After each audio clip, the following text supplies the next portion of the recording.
Good morning, everyone.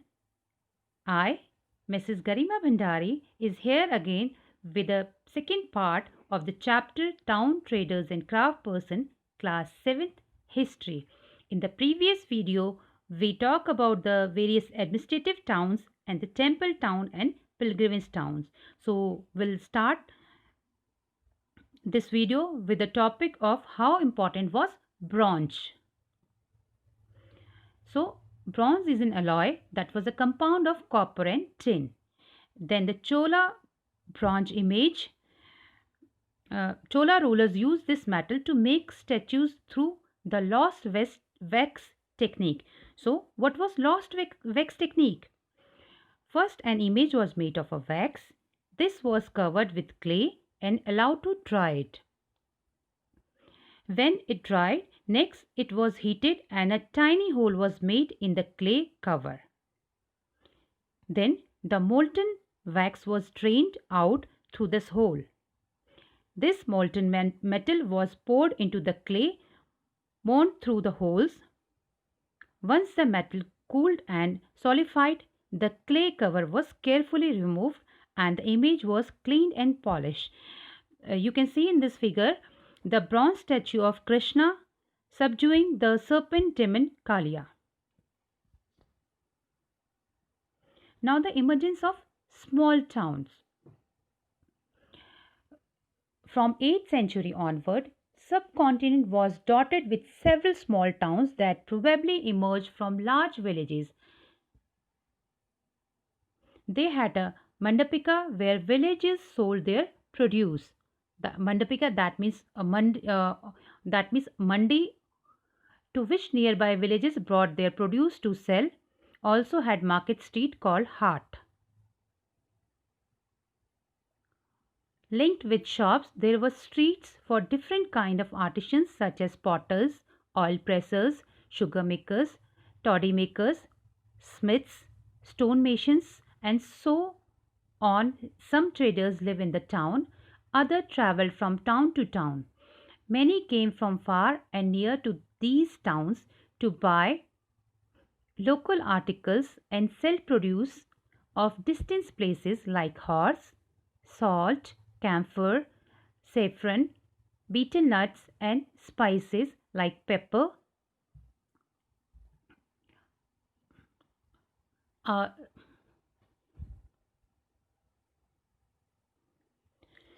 Normally, or usually a Samanta or a later time a Zamindar built a fortified place in or near these towns.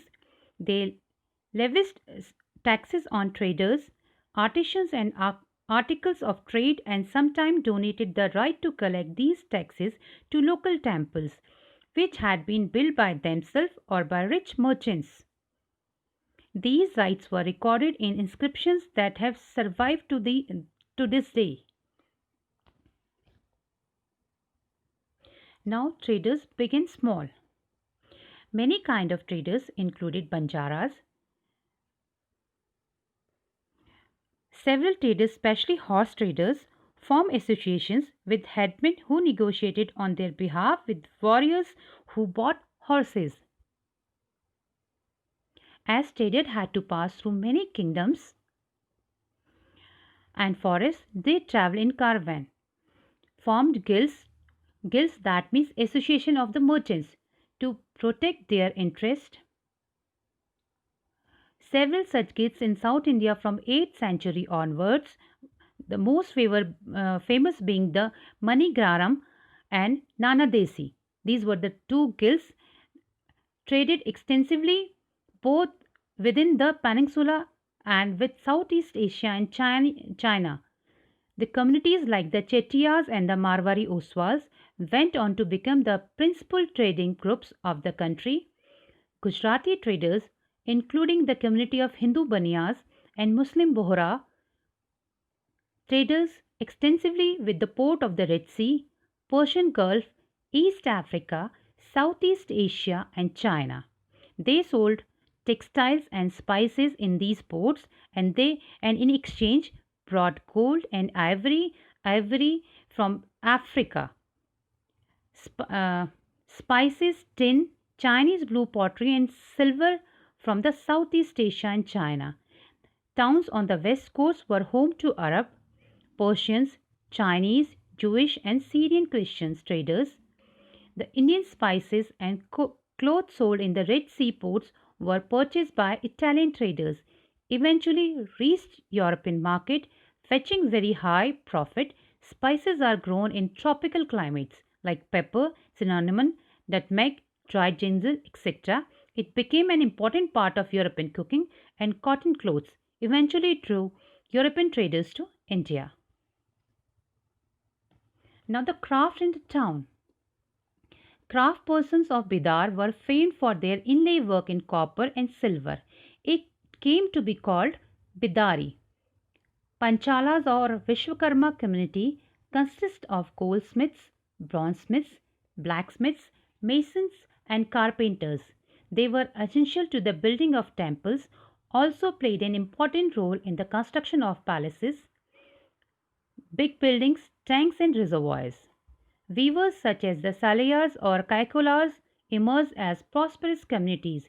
They made donations to the temples also. Aspect of cloth making little like cotton cleaning, spinning and dyeing became specialized and became independent craft. So now Hampi.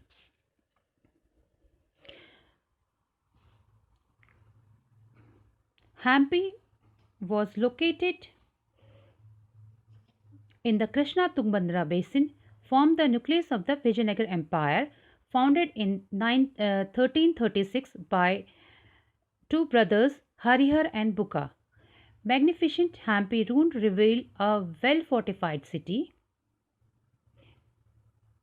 No mortar or cementing agents were used in the construction of this wall.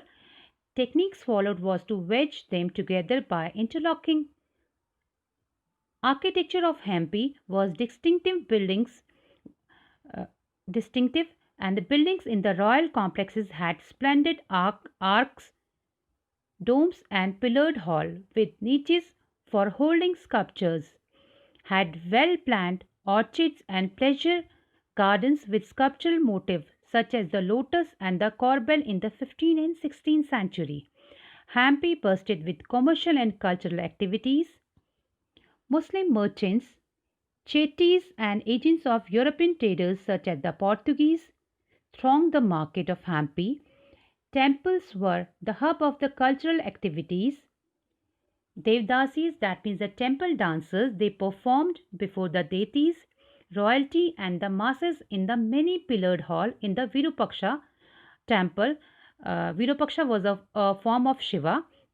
The Mahanavami festival, known today as the Navratri in the south, was one of the most important festivals celebrated at Hampi. Archaeologists have found the Mahanavami platform where the king received guests and accepted tributes from subordinates. Chief King also watched dance and music performances as well as wrestling bouts from here. Hampi fell into rule following the defeat of Vijayanagara in 1565 by the Deccan Sultans. The rulers of the Golconda, Bijapur, Ahmednagar, Berar, and Bidar. So that's all for today. Hope you like this presentation. Thank you.